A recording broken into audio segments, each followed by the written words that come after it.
the CP Newsroom, I'm Morgan Lee. In the wake of April's botched execution in Oklahoma, today we'll be talking about the death penalty and about how Christians should feel about capital punishment.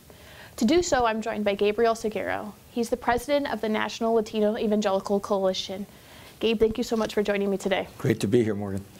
So you recently authored a piece in the Huffington Post that talked about how evangelicals should be more active in voicing concerns and possible consequences of what the death penalty has. And I'm wondering if you can share some of those thoughts today. Well, I think that for me as an evangelical pastor and leader, we've been doing this for several years. It's an issue of life. I'm a pro-life evangelical, and I think that in this nation and around the world, evangelicals should be at the forefront of policy issues around life and death. Secondarily, it's a justice issue, right? And how we mete out this ultimate punishment, whether there's error or irreversible error as a Constitution project. I think those are the things that bring me to the table as an evangelical, issues of life and issues of justice, and I try to speak to that from that perspective. Can you speak a little bit about justice? I feel like that's actually one of the words we often hear when evangelicals are discussing the death penalty is how can we actually make sure that those that have committed very heinous crimes are somehow paying the price for what they've done? Yeah, I think that, you know, this is an issue of the overall criminal justice system. How do we define justice? I am not against people paying a penalty for the most heinous crimes or crimes they commit against society or in their community. So, for example, to be imprisoned without the possibility of parole, I favor that type of punishment for the most heinous crimes, among them kind of murder, rape, and those very heinous crimes. So I'm not against meting out, but the concern about capital punishment or the death penalty is what do you do with a broken system that's fallen that allows for error and the capacity to execute innocent men and women? And you can't bring them back to life once they've been executed. And studies have shown, like the Constitution Project, that a lot of that is based on race and based on socioeconomic status. For those reasons, we should give pause in that it's not meted out equitably across our society. And as an evangelical, if we can't secure that or assure that, then we shouldn't favor it.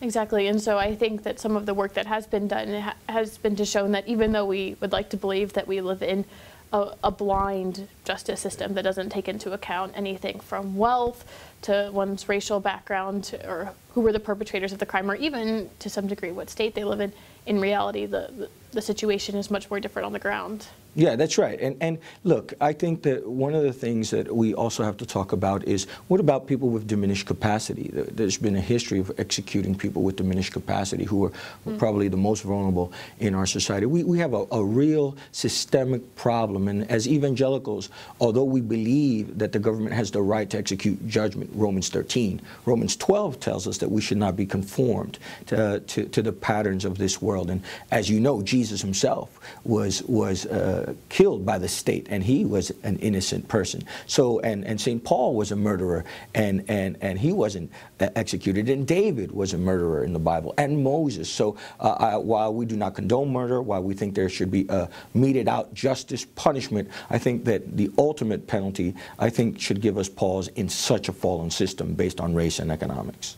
Is there a way, though, because I've heard some people on the other side say things like, well, we're attacking what the actual process is right now, but we're not actually having a conversation about whether the death penalty is something that should exist if we were able to strip the system of some of its flaws that make not as credible, I guess. Yeah, for me, if we've executed one innocent person, that's one too many. I was born in 1973. Since 1973, there's been over 140 people exonerated while they're on death row.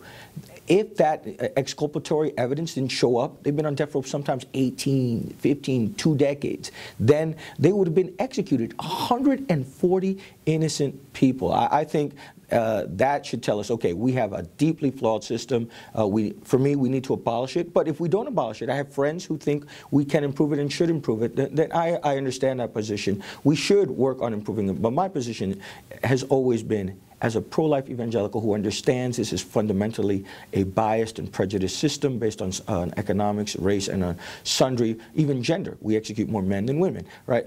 We need to put a halt on this system and find other ways to mete out just punishments as a state.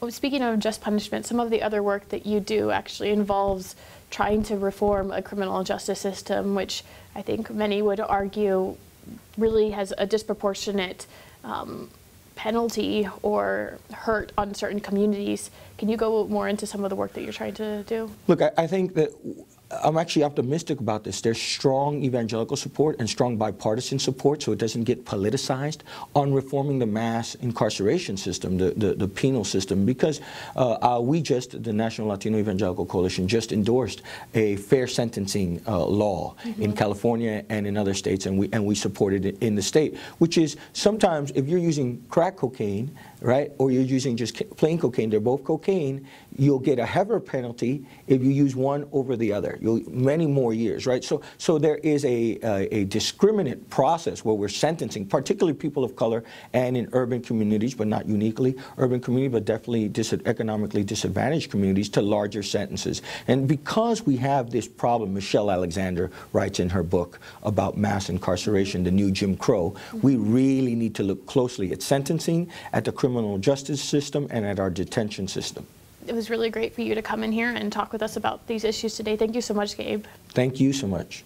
For CP Newsroom, I'm Morgan Lee, and we'll see you next time.